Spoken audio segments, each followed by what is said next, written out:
Kung matapang ka, Mayor Duterte, magkita tayo sa Luneta. Hindi nyo lamang maalaala, siguro, na ako yung nakipaglaban kay Duterte na hinamon niya ng duelo. At ako po ang nagpatakbo kay Duterte sapagkat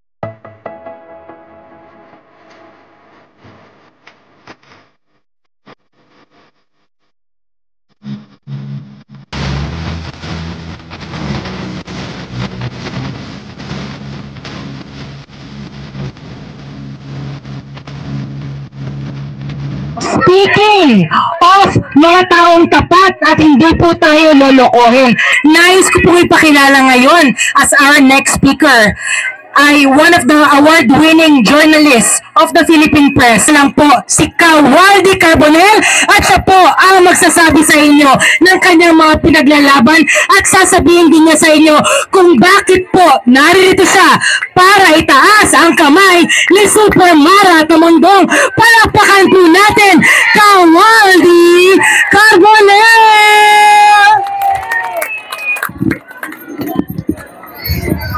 isang mapagpalayan araw po sa ating lahat.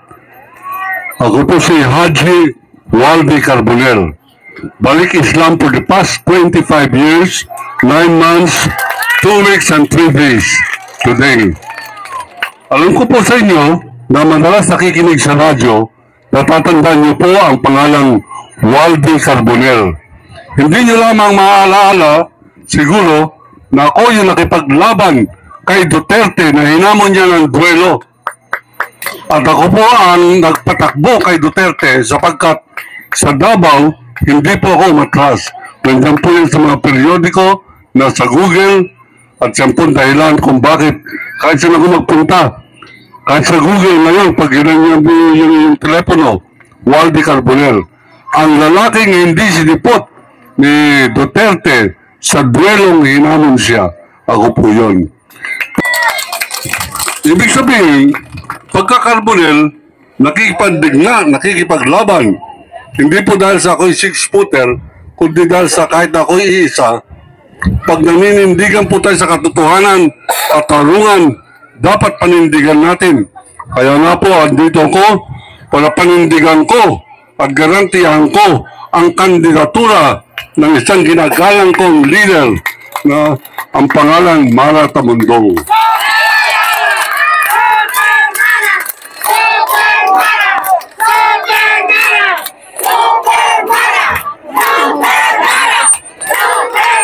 Sa tagal ng papanood nyo sa akin sa YouTube, pakikinig nyo sa akin sa DWL, wala ako na isang politiko sinamahan. Wala ako isang inendorso.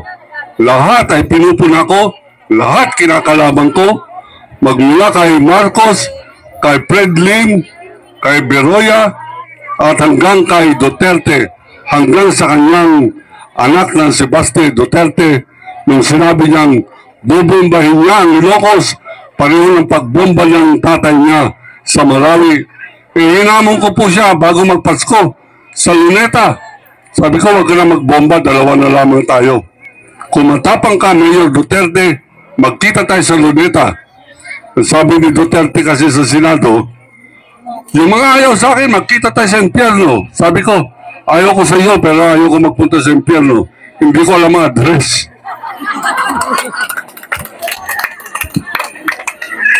Kaya po tayo nandito, abay, napakahirap pundaan.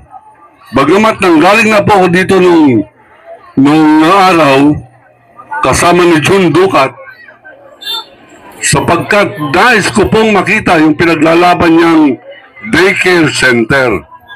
At siya nakita ko po, kaya po sinamahan siya ng aking anak sa pag-hostage, nakulong sila ng 2 taon sa Manila City Jail. At ako naman po ay nagbalik-balik dito para kunin ang pirma ng mga nanay na hindi sila nagre-reklamo. Ang binubod ko po dyan ay napakita ko dito sa Baseco ang kakayanan ko manindigan, ang kakayanan ko lumabang. Doon ay makapangyarihang kurap na presidente ng pangalan ay Gloria Macapagal Arroyo. Kaya ang sabi nga sa akin ng kapatid ko, sabi, lahat na lamang ng presidente kinalaban mo. Kako hindi ko kinakalaban. Tinitignan ko lamang yung kanilang mali kung pwede pang itama. Ibig sabihin, wala akong kinakampihan politiko. Wala kahit na kapuri-puri kinakalimutan ko. Ang aking tinitignan ay yung kanilang pagkakamali at yun ang aking nilalabanan. Pero ngayon, sapagkat ako po'y naniniwala na meron akong nakita na isang leader na para po bang babaeng versyon ni Vico Soto ng Pasig. Abay, ang pangalan po ay Mara Tamundong. Ang sabi ko, papaling ako sa entablado, papakita ko ang mukha ko, hindi naman po nakakahiya sapagkat kuminsan pogi po tayo. Lalo po pag hindi piyat. Ang sabi nila, kaya nakasombrero yan, hindi dahil sa Muslim. Nakasombrero yan sapagkat kalbo. Hindi po totoo yan. Nakasombrero ko sapagkat ako po ay very proud na maging Muslim. Kaya nga po,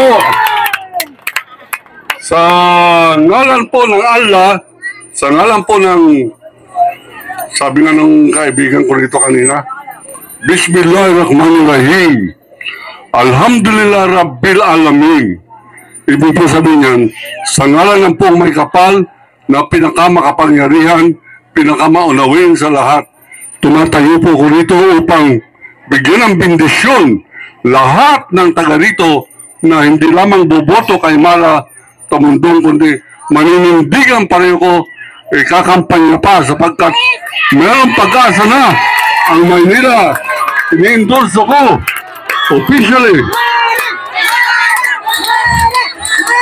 ang kandidatura ng karapat-dapat na maging ehemplo ng corruption-free, zero corruption city.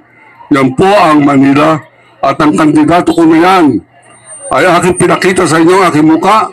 Nagpunta po tayo rito ng Indigan at ang kanya pong pangalan ay Mara Tamundong.